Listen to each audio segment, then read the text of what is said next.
Halo bosku, jumpa lagi dengan channel Masno22. Sebelum lanjut ceritanya jangan lupa subscribe, like, satu lagi jangan di-skip nontonnya ya. Terima kasih. Chen Ping menggertakkan giginya, pandangan tekad tampak di matanya. Dia mengeluarkan cambuk ajaib dari tangannya, yang khusus digunakan untuk menahan para pembudidaya iblis. Cambuk iblis itu melambai di udara sambil mengeluarkan suara, "Papa." Kemanapun ujung cambuk itu mengarah, tubuh iblis itu terkoyak dan darah berceceran di mana-mana. Namun, pemimpin iblis itu tidak terpengaruh sama sekali. Dia bergegas menuju Chen Ping dan Godfrey lagi, sambil melambaikan kapak perangnya. Masih ada perbedaan tertentu antara iblis dan pembudidaya sihir, jadi kekuatan cambuk sihir sangat berkurang. Chen Ping mengambil keputusan dan mengeluarkan busur Raja Dewa. Busur Raja Dewa merupakan artefak kuno yang memiliki kekuatan sangat besar, namun penggunaannya menghabiskan banyak energi jahat Pola Dao. Chen Ping menyuntikkan roh jahat Pola Dao ke busur Raja Dewa, dan tak lama kemudian sehelai bulu anak panah muncul, memancarkan cahaya yang menyilaukan. "Pergilah ke neraka," Chen Ping meraung, melepaskan tali busur, dan anak panah itu melesat ke arah pemimpin iblis bagai kilat kemasan. Pemimpin iblis itu tampaknya menyadari ancaman anak panah itu, dan dia segera mengayunkan kapak perangnya untuk mencoba menghalangi anak panah itu. Namun, anak panah itu begitu kuat hingga mampu menembus kapak perang dan menembus bahu pemimpin iblis itu. Pemimpin iblis itu mengeluarkan raungan kesakitan, dan tubuhnya mulai bergetar hebat, dengan darah hitam terus mengalir keluar dari lukanya. Namun pemimpin iblis itu tidak jatuh. Dia menyerang Chen Ping dan Godfrey dengan lebih panik.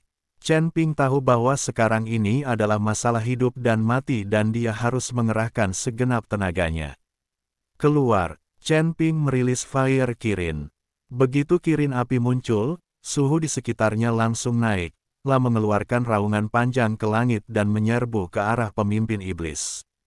Ada api yang berkobar membakar tubuh kilin api, dan udara pun terbakar kemanapun ia pergi.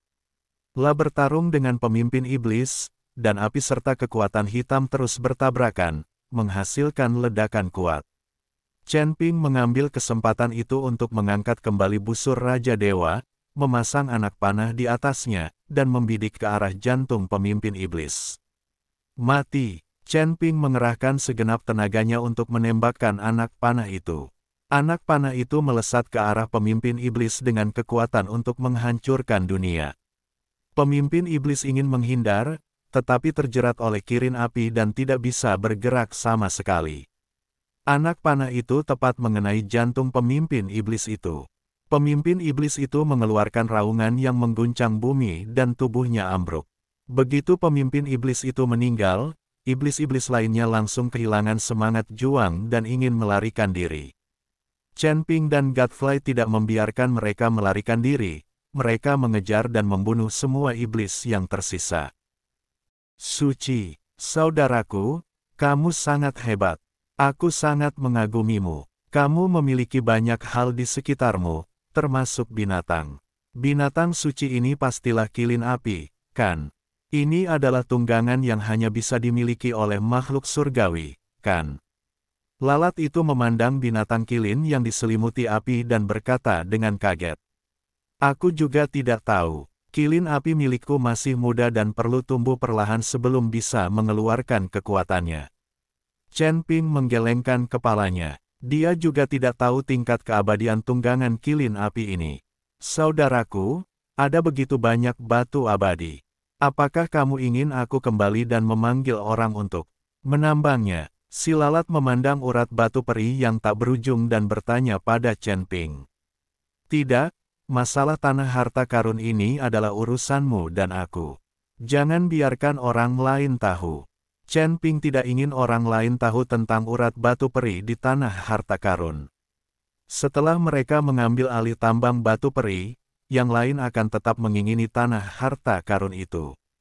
Pada saat itu, si Godfrey dapat menggunakan tanah harta karun yang tidak berharga ini untuk menipu sumber daya milik orang lain. "Saya mengerti." Si lalat menggerutu mengangguk. Chen Ping memandangi urat-urat batu peri. Tidak peduli apakah dia menggunakan tas penyimpanan atau cincin penyimpanan, dia tidak bisa mengambilnya. Tetapi Chen Ping khawatir menempatkan urat batu peri ini di sini. Setelah berpikir sejenak, Chen Ping tiba-tiba teringat sesuatu dan mengeluarkan menara penekan setan. Ruang di dalam menara penekan setan sangatlah besar. Jika urat mineral batu abadi dapat disimpan di menara penekan setan, maka Chen Ping akan memiliki sumber daya saat ia berlatih di menara penekan setan di masa mendatang. Namun, Chen Ping belum pernah mencobanya, dan dia tidak tahu apakah menara penekan setan dapat menampung barang lain seperti cincin penyimpanan. Saat pikiran Chen Ping bergerak, menara penekan setan mulai memancarkan sinar cahaya. Urat batu peri yang tak berujung dengan cepat dihisap ke dalam menara penekan setan. Hanya dalam sekejap mata, seluruh urat biji batu peri memasuki menara penekan setan. Melihat keberhasilannya, Chen Ping sangat gembira dan bergegas memasuki menara penekan setan. Kali ini dia menemukan bahwa ada urat batu abadi di menara penekan setan. Energi abadi di dalamnya sangat kaya, dan dia bisa memperoleh hasil 2 kali lipat dengan setengah usaha saat berlatih. Ayo perk, Chen Ping memanggil Godfly dan meninggalkan tempat harta karun itu. Sebelum pergi, Chen Ping memperbaiki formasi tanah harta karun, untuk menipu mereka yang memasuki tanah harta karun di masa mendatang. Setelah keduanya kembali ke mansion tuan kota, Chen Ping tidak berkata apa-apa dan tidak sabar untuk memasuki menara penekan setan untuk berlatih. La ingin menggunakan kecepatan tercepat untuk mendorong wilayah kekuasaannya ke tingkat para makhluk abadi yang tersebar. Tahukah kamu, meskipun dia sekarang berada di alam transformasi tingkat 9, masih ada perbedaan mendasar antara dia dan alam hamburan. Jika dia dapat mencapai alam keabadian yang tersebar, Chen Ping akan menjadi tak terkalahkan di alam surgawi ini. Di dalam menara penekan setan, Chen Ping duduk bersila di tengah tambang batu abadi. Energi abadi yang mengelilingi tubuhnya mengembun menjadi substansi dan mengalir ke meridiannya seperti bima sakti yang berputar kembali. Waktu berlalu dengan cepat di dalam menara. Meskipun hanya sebulan di luar menara, hampir 10 tahun telah berlalu di dalam menara. Jubah Chen Ping telah usang dimakan usia, tetapi matanya menjadi lebih jernih dan cemerlang, memantulkan aliran rune, teknik jantung konsentrasi dengan gila-gilaan menyerap energi abadi. Meridian Chen Ping seperti dasar sungai kering yang tiba-tiba terkena hujan badai, dan retakan muncul akibat hantaman kekuatan Yuan. Pembuluh darah menonjol di dahi Chen Ping dan darah mengalir dari sudut mulutnya, tetapi dia tiba-tiba menggigit lidahnya dan menggunakan esensi darahnya sendiri untuk memaksa kekuatan abadi yang tersebar berkumpul di dantiannya. Chen Ping tahu bahwa ia telah mencapai momen kritis dalam menerobos alam keabadian yang tersebar. Di luar, awan-awan di atas istana Raja Kota tiba-tiba berputar aneh, membentuk pusaran gelap. Petir bergerak dalam pusaran bagaikan ular perak, dan gemuruhnya membuat burung-burung dalam jarak 100 mil jatuh ke tanah. Para pendeta yang menjaga kota mengeluarkan senjata ajaib mereka dan menatap langit dengan ngeri pemandangan. Semacam ini jauh lebih mengerikan daripada saat pasukan iblis menyerang. Di dalam menara penekan iblis, rambut Chen Ping berdiri tegak, dan lambang penekan iblis kuno muncul di sekujur tubuhnya. Garis-garis ini berkelok-kelok seakan-akan mereka adalah makhluk hidup, menekan dan meredam kekuatan magis yang berkecamuk dalam tubuhnya. Dengan suara gemuruh yang memekakkan telinga, cahaya keemasan yang cemerlang keluar dari tubuh Chen Ping. Menembus menara dan melesat langsung ke langit. Petir dalam pusaran itu tertarik oleh cahaya keemasan dan menusuk menara penekan iblis seperti ribuan anak panah. Namun, saat bersentuhan dengan cahaya keemasan, ia berubah menjadi cahaya bintang dan menyatu ke dalamnya.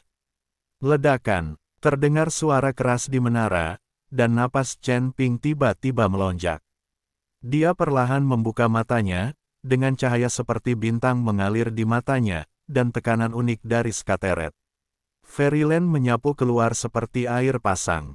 Menara penekan setan bergetar hebat, dan tanda-tanda di menara menjadi semakin terang, seolah-olah bersorak untuk transformasi Chen Ping. Di luar menara, Godfrey dan yang lainnya memegang erat senjata mereka di pinggang, jantung mereka hampir melompat keluar dari dada mereka. Dia belum pernah melihat pemandangan yang begitu mengerikan dan berdoa secara diam-diam untuk Chen Ping di dalam hatinya. Di wilayah berbagai ras di alam surgawi tingkat pertama, banyak sekali laki-laki kuat yang mengarahkan pandangan mereka ke arah kota badak, mata mereka dipenuhi dengan keterkejutan dan kebingungan. Mereka tidak tahu keberadaan macam apa yang dapat menimbulkan fenomena mengerikan seperti itu di langit dan bumi. Ketika cahaya menara penekan setan berangsur-angsur menghilang, Chen Ping berjalan keluar perlahan-lahan dengan tangan di belakang punggungnya. Setiap langkah yang diambilnya seakan-akan berada di kehampaan, dan setiap gerak-geriknya memancarkan aura penindasan yang membuat orang tidak berani menatap langsung ke arahnya. Si lalat Godfrey memandang Chen Ping yang tampak bagaikan dewa di hadapannya, tenggorokannya bergerak, tetapi dia tidak tahu harus berkata apa. Chen Ping baru saja melangkah ke alam abadi yang tersebar, tetapi tekanan yang ditunjukkannya begitu besar, bahkan seorang kultivator di alam abadi yang tersebar tingkat ketiga tidak berani menatapnya secara langsung. Inilah bedanya, ia lahir dengan darah naga emas, sedangkan ia hanya seekor badak. Menantu laki-lakiku tersayang, kamu benar-benar telah mencapai alam keabadian yang tersebar. Mungkinkah fenomena aneh tadi disebabkan oleh terobosanmu ke alam keabadian yang tersebar? Bayi melihat Chen Ping keluar dan telah mencapai alam abadi yang tersebar, dan bertanya dengan penuh semangat. Aku juga tidak tahu, tetapi ketika aku menerobos alam besar, fenomena langit dan bumi memang sedikit lebih kuat daripada yang lain. Kata Chen Ping, saudaraku, ini lebih dari sekadar sedikit. Aku khawatir bahkan seluruh langit pertama telah waspada. Mereka yang tidak tahu mungkin berpikir bahwa seorang pria kuat dari alam yang lebih tinggi telah tiba. Si gila abadi memandang Chen Ping dengan rasa iri di wajahnya dan berkata. Chen Ping hanya tersenyum tipis. Dia sekarang tahu bahwa dengan tingkat kekuatannya saat ini, dia dapat dengan mudah mencapai surga tingkat pertama. Dengan menara penekan setan dan tambang batu abadi ini, kultivasiku sungguh 2 kali lebih efektif dengan setengah usaha. Sudah berapa lama saya berlatih? Chen Ping bertanya. Kakak, sudah sebulan ya, kata si lalat. 1 bulan. Chen Ping sedikit mengernyit, apakah Niu Ben telah diselamatkan? Belum, si lalat menggelengkan kepalanya. Baru saja, penguasa kota Feihu, Jie Zong, mengirim seseorang untuk mengantarkan surat, memintaku untuk mengirim seseorang ke kota Feihu guna membahasnya secara rinci. Saya kira mereka hanya akan membiarkan Niu Ben pergi jika saya menyerahkan sejumlah sumber daya dan menyerahkan sebagian wilayah. Saya sedang mempertimbangkan kandidat. Jika saya datang sendiri, saya khawatir Jie Chong akan mengingkari janjinya dan menahan saya. Itu akan merepotkan. Aku akan pergi. Jika kota Feihu tidak membebaskan orang-orang kita, aku akan menghancurkan kota Feihu. Chen Ping langsung berbicara setelah mendengar ini. Saudaraku, ini terlalu berbahaya. Meskipun kamu sekarang telah menembus alam abadi ketiga dan tidak takut pada orang lain dalam hal kekuatan, bagaimanapun juga, kota Feihu memiliki banyak orang. Seperti kata pepatah, 2 tinju tidak akan mengalahkan 4 tangan. Jika Jie Zong sudah bertekad, bukankah itu sama saja dengan membiarkan seekor domba jatuh ke mulut harimau? Aku tidak bisa membiarkan adikku dalam bahaya hanya demi anak. Si Godfrey menggelengkan kepalanya dan menolak membiarkan Chen Ping mengambil risiko. Lao Niu, aku mengikuti kakak. Aku juga kenal Jie Zong. Mungkin dia bisa memberiku sedikit muka. Sang dewa gila berbicara, aku juga akan pergi. Aku tidak bisa membiarkan menantuku mengambil risiko sendirian. Ketika bayi mendengar ini, dia ingin mengikuti Chen Ping juga. Dia tidak tega melihat Chen Ping mengambil risiko sendirian. Jangan khawatir, aku pasti akan menyelamatkan Niu Ben. Chen Ping menepuk bahu si Godfrey.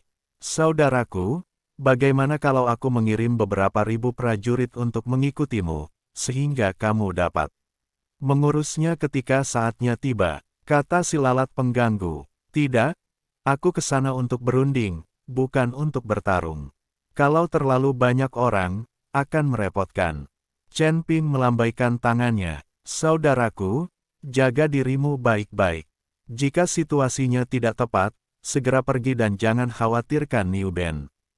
Aku rasa Jie Zong tidak akan berani melakukan apapun pada Niu Ben. Si Godfrey memperingatkan Chen Ping. Chen Ping mengangguk, lalu membawa Bai Yi dan Feng Xian pergi dari rumah tuan kota. Mereka bertiga kembali ke Linghu Fang terlebih dahulu. Sudah lama sekali, dan Chen Ping harus memberitahu Humasi dan si Urui tentang hal itu. Ketika Chen Ping kembali ke Linghu Fang, Humasi menatap Chen Ping dengan tidak puas dan berkata, "Sial, kemana saja? Kamu, sudah lebih dari sebulan. Kupikir kamu sudah mati di luar." "Guru Hu, saya sedang berlatih, jadi saya tidak punya waktu untuk kembali." "Mohon jangan tersinggung." Chen Ping mengikuti Humasi untuk meminta maaf.